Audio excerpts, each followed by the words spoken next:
Hello and welcome to the Swimduro event guide presentation. I won't keep you too long. This is just for those of people who don't like to read boring pieces of paper. So we thought we'd put this together. We've tried it out at a couple of other events and we thought you might enjoy us doing it this way. So this is about the event. Hopefully all the information and questions could be answered up front, but if not, we'll be available on the day and we're repeating a section of this for you as well. So just by way of what we're going to cover on today, bit of an introduction, the event schedule, logistics, some guidelines, what we're going to be doing, what our kind of policies are, and what's going to happen in the future with the event, hopefully.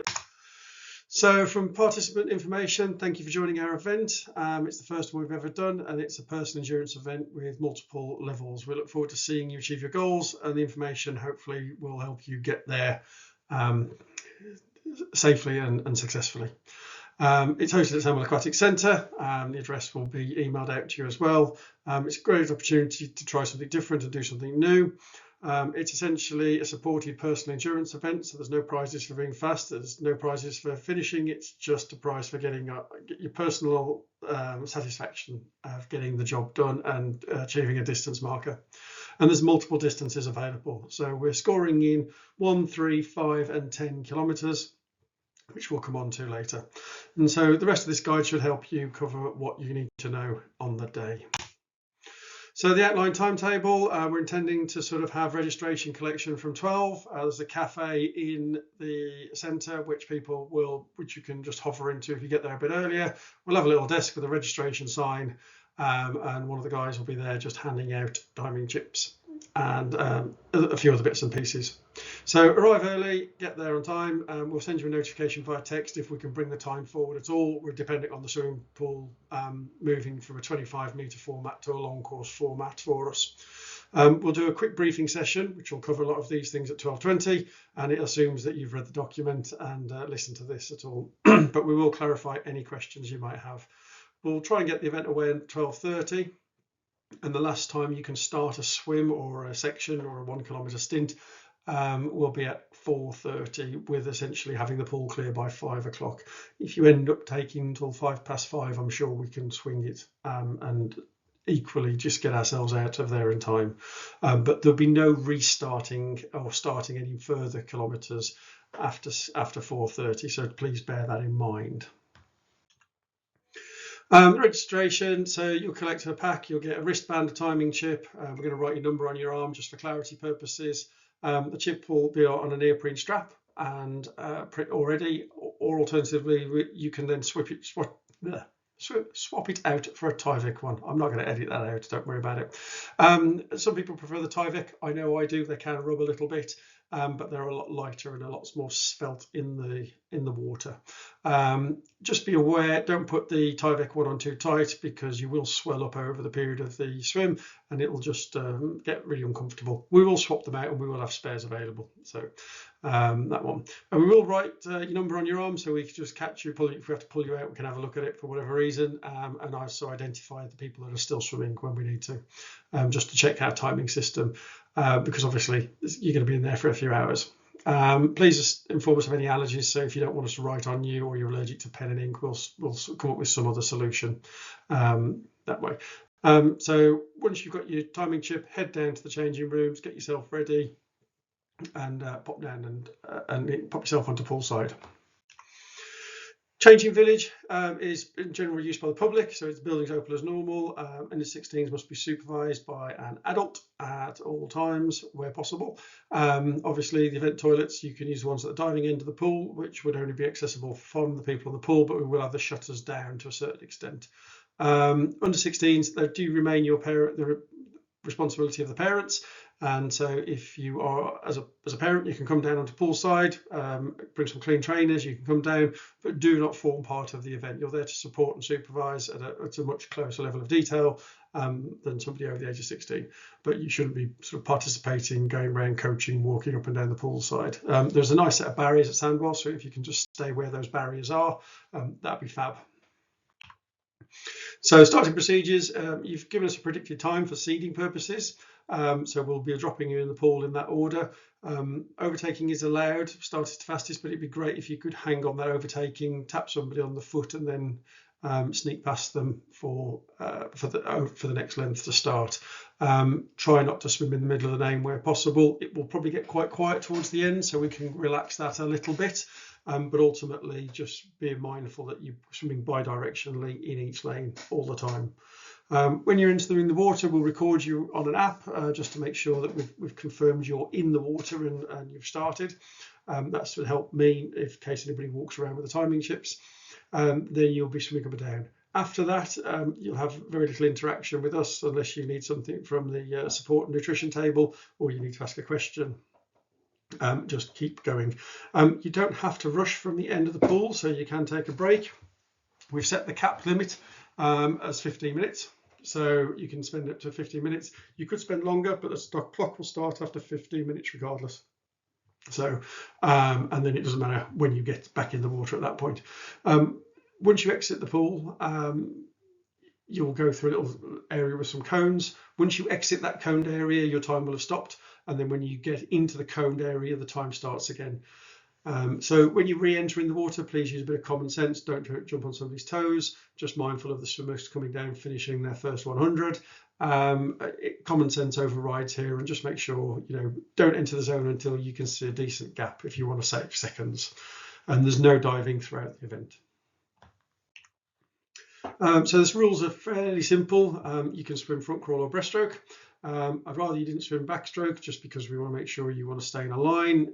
Obviously, you might get a bit of sore arms after a while, and as the event quietens down, we may sort of relax that just by negotiation if possible. Don't recommend you do butterfly. I can't imagine anybody wanted to swim 10 kilometers of butterfly, but if you did, it's just probably not suitable given the way we've set the pool up. We don't want to do too many iterations of this, so we've kept it to 10, so it's 10 solid 1 kilometer swims. We could do it as 10 500 meter swims if you wanted, but I think nobody's going to want to do the fly anyway. So you're going to stick to the right hand side of the lane at all times. So wherever you're swimming, swim to the right of the blue line in the middle, and the lane rope should be against your right shoulder. So permitted accessories are swimming hat, swimming goggles, nose clips, earplugs, obviously your swimming costume.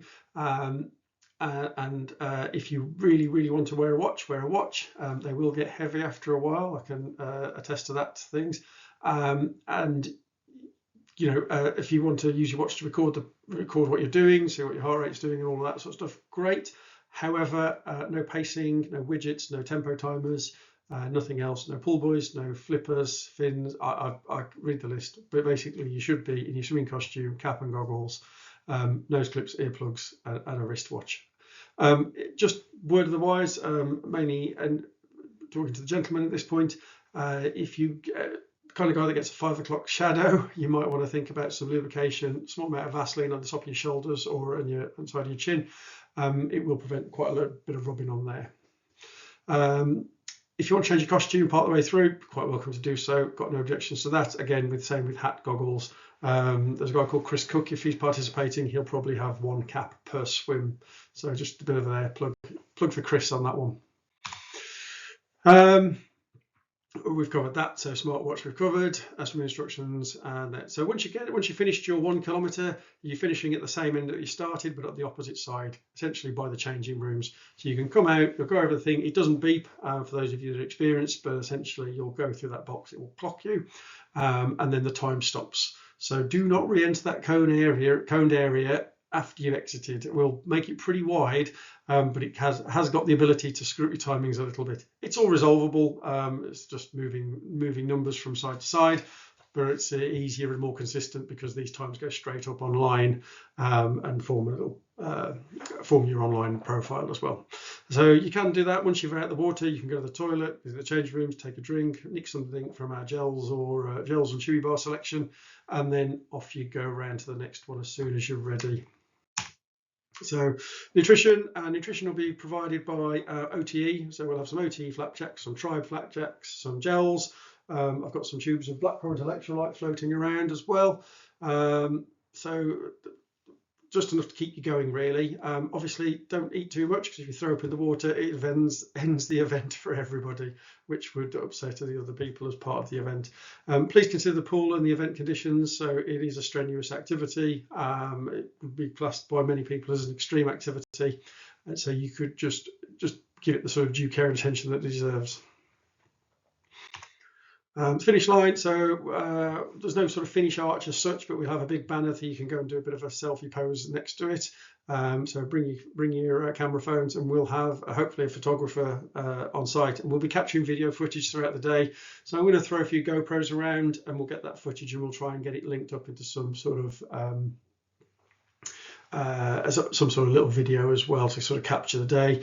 We will leave the video running. If there's anybody objecting to photography, we won't publish it, but if there are no objections, then we might put a bit of a live stream up on YouTube, so you can poke around, find yourself doing your swim, do a bit of stroke analysis, because we'll try and chuck one underwater as well. There's no prizes for speed. We will have some spot prizes, potentially a free entry for next year if you really want to do that, and we've got some other events and things that we've got going on as well. So there'll be a few spot prizes for nothing for being fast. And once you finish, please return back your tiling chip. We will have live results, and that link will be posted as soon as we've got that set up. So obviously the event progression, everybody starts in the 1 kilometre event. After the 1 kilometre event, first kilometre is done, we progress you to the 3 kilometre. You've then got to finish the 3 kilometre, and once you finish the 3 kilometre, as soon as you start again, we'll move you to the 5. Once you've done the 5, it's a whole 5 more to go in order to get a recorded time. So if you finish at 9 kilometres and you physically can't go on, or you run out of time, your only result will be, your finished result will be in the 5 kilometre, and you'll have a DNF in the 10. We will record the splits and the intervals, and by that I mean you will have intervals for every kilometre, not every 100 metres. And that's it. So withdrawal policies that you can withdraw at any time. If you've had enough, just stop. We don't care. I'd rather you go away and, having failed a challenge, safe and well, and are able to get in the pool the following day and do a bit more training. That's it, as far as I'm concerned. We're risk assessing constantly, and we'll be keeping an eye on you as you go through it forward. I'd like to say my decision is final, but with all of these things, people have different opinions of how they are behaving and how they're working. I will talk to you if we feel that you are unfit to continue, and have that conversation with you in a fair and balanced manner. If you disagree and we can't reach an agreement, then the centre's duty manager has the final decision on your health, because they are monitoring the pool. So it's their staff that have to go in and drag you out, or have to perform any sort of activities. So that is the final decision on disputes. Photo policy, we will have photos, taking some throughout the day. They'll be available on a gallery page that we'll put in, and that will be sent out as a post-race sort of event. Say race, not a race, post-participation event. It's an opt-out. We'll have some green wristbands. Wear that, we won't take your photograph. That's as simple as that. It's a simple sort of Tyvek band that goes around your wrist. We just won't take your picture, and we'll try to keep you out of the background. But hopefully you'll want some free pictures. That's it.